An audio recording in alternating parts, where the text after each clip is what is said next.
What's good, YouTube? Top Decking Dark Hole back at you again, once again, and today we will be talking about the ban list. This is the October 1st ban list. This ban list goes between October 1st and December 31st. Just to start out everything, I want to talk about what was banned. Nothing. Absolutely nothing was banned. Yay. I kind of figured that nothing was going to be banned due to the fact that nothing was banned in OCG. So, no surprise there. First card that was actually limited. Infernity Archfiend. Not another surprise. I'd kind of seen something like that happening. You win worlds, you get hit. That's kind of the way Yu-Gi-Oh! Works. So, the next card is Glow Up Bulb. Mixed feelings about this. I just got rid of all my glow up bulbs, so kind of pissed. But then again, it's like, meh, I'll get over it. I guess this is Konomi trying to push synchros. So, next card is Soul Charge. Soul Charge finally got hit. I've been listening to way too much bitching. I personally like the fact that it got hit to 1 and not banned. I kind of want to see it for this format, especially considering the fact that Regeki is now at 1. Being top decking Dark Hole, this kind of irritates me, because Dark Hole was the only card that could destroy all cards in the field, or all monsters on the field, and not have some other kind of cost. So, the cost is destroying all monsters on the field. So, you destroy your cards too, but... and then Super Polymerization. Super Polymerization was put to 1. I think due to the fact that I think a lot of Shadals were playing it and making it just completely OP, especially at like a YCS or Worlds, running the top tier deck. If you're siding in Super Polymerizations, you're gonna get somewhere due to the fact that you're gonna be mirror matching a lot. That's the one thing I don't like about running top tier decks, is because of the simple fact that you're just going to mirror match all the time, and it's just a matter of who gets to their combo pieces first or something like that. So, I think Super Polymerization to 1 kind of helps that out. Though I feel like Super Polymerization shouldn't have gone to 1 this soon. I feel like they should have waited until after E-Heroes dropped, but I guess Shadal's kind of pushed the matter. Gale the Whirlwind, Blackwing Gale the Whirlwind was put to 2, was semi-limited. I feel like Blackwings are going to come back a little bit. They're not the best deck out there. They've got a lot of really good cards. I really want to build the deck again. I wanted to build the deck, again for a while, but the fact that Gale's back at 2, and the fact that I have like 3 or 4 Gales, I think I'll build the deck again. I just don't know when. I'll try to get my hands on the cards and build it just for the nostalgia factor. I've built the deck probably 4 or 5 different times. One version being Chaos, and I want to build the deck and not get rid of it, and like have it for nostalgia and be able to like edit it throughout the formats so that I continue playing the game. The next card is Gores. Gores got bumped to 2. I feel like this isn't going to change anything. Not very many people were playing Gores to begin with, so in OTK variant decks, people were running 1 Gores and 2 Dragodias most of the time, like especially Heretics. So I could see Gores being played in there, so you're going to see Gores dropped here now and again. And combinizing with Regeki, one thing that I still need to look up is that if you can chain Gores to each other, so if you get hit, and take damage, if you can Gores and Gores again to get 2 tokens, like if somebody attacks you with Blue Eyes, can you drop 2 Gores and get 2 tokens, or is it only every time you take damage? So I gotta look into that, because if you can chain them both, then that's broken as hell combined with Regeki, because next turn you can just Regeki them and then attack them for twice the damage that you took, and then an extra. You could basically, it's an OTK in itself. It's a 3-card OTK. So, though an OTK technically should be a 2 to 1 card, just to make it more effective. But the last 2 cards, Ceasefire and Transmigration Prophecy. Reason why I didn't really say too much about them is because I don't really have an opinion about them. Burn decks can burn in hell.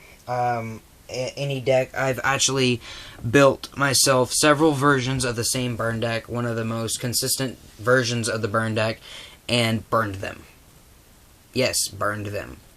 That's how much I hate burn decks. I will build a deck and then burn it. Run it for maybe a couple... I will build a burn deck if I need to win a tournament to get some cards. I will build a burn deck, win one of my locals, and then after I'm done with the burn deck, burn it unless somebody wants to trade me for it. 9 times out of 10, nobody wants to trade me for it because burn decks take no skill at all to play, which is why I'm able to just walk into my locals, win a tournament, and walk out. They're too easy to play. They're too anymore now with Ceasefire being at 2, they're going to be really consistent. So that I'm just done. Anyway, cards that are no longer on the ban list. Wolfbark being now at 3, going from 3 to 1, and then from 1 to 3. They basically wanted to bring some more cards and more decks in there and be like, oh, hey, check these guys out, and then bring the Fire Fist back. I don't think Fire Fists are ever going to really die. Fire Fists were still good with Wolfbark at 1. The 3-axis version was still not bad. With Tanky being at 3 and Wolfbark being at 3, I feel like they're going to come back. They're not going to be the best deck in the format again, maybe. I'm not gonna say that they're not gonna be the best, but I feel like they're gonna be at least tier 2, if not tier 1, because if they can outgrind Satellars with now reinforcements of the army not being on the ban list, which is another card, I'll get to that here in a minute. But with Wolfbark being at 3, I feel like they're gonna be a lot more efficient, a lot more quicker. 4 axes is gonna be popping up instead of 3 axes, and I think the 4 axes build is 10 times better. So though the 3-axis build, not bad, I ran it myself. So if I can get my hands on 3 Wolfbarks, I'll build the deck. But if I can't, then whatever. I'm not gonna go hunting for them. But next card is Magician of Faith. With Magician of Faith being at 3, this kind of scares me because of Apprentice Magician being a card. Apprentice Magician, if you guys don't know, is a level 2 spellcaster, dark type, that when it's destroyed by battle, or if it's destroyed by battle, you special summon a level 2 spellcaster face down in defense position. Now, Apprentice Magician is a dark type, and I think Magician of Faith is a light, so this combo could be good in a basic spellcaster deck, or a chaos deck. You set Apprentice Magician, it gets destroyed, you special summon another one, it gets destroyed, you special summon another one, it gets destroyed. That's 3 darks in graveyard. Then you special summon the Magician of Faith, and if it doesn't get destroyed, you can flip it next turn, add a spell from your graveyard to your hand, and then tribute it for something, and then banish, slap down Dark Arm, banish a light and a dark, special summon BLS, and then banish the other 2 darks to pop 2 cards on the field. Yes, it's a huge combo, but it's just, with Apprentice Magician, if they have 1 monster, you set the Apprentice Magician, or if they have 2 monsters, they attack your Apprentice Magician, it gets destroyed, you special summon Magician of Faith. If they don't attack it, you're going to have a monster to be able to tribute with, or to use next turn. Say you draw into another Apprentice Magician, you can summon it and overlay for 2 for Gotchi or something, as well as being able to add Regeki back to your hand now, or a Rhoda if you need it, or a Tanky. I don't think a lot of decks are actually going to be maining this card. I don't think it's going to be a huge deal. Just the fact that the combos are there. That's what's bothering me. So, whatever. I don't think Magician of Faith should have been a card. But, whatever. I don't think Regeki should have been a card. But, Formula Synchron was put to 3. All I have to say about that is Quasar. Quasar is going to be a thing now. People are going to be able to pull him off a lot easier. But, I don't feel like Quasar is going to get a reprint now, in a long time, because if it does, then a lot of Quasar decks are coming out. So, and then, as I said earlier, reinforcements of the army was put to 3. Satellar Knights are going to be, still a thing. They're getting, a little bit more support. Support with Rhoda. I don't think that they're going to come out with a lot more Satellar stuff. They might, but if they do, I don't think that's going to be huge support. I don't think it's going to be all too that good, because they're already really... Excuse me. They're already really, really insane right now. But,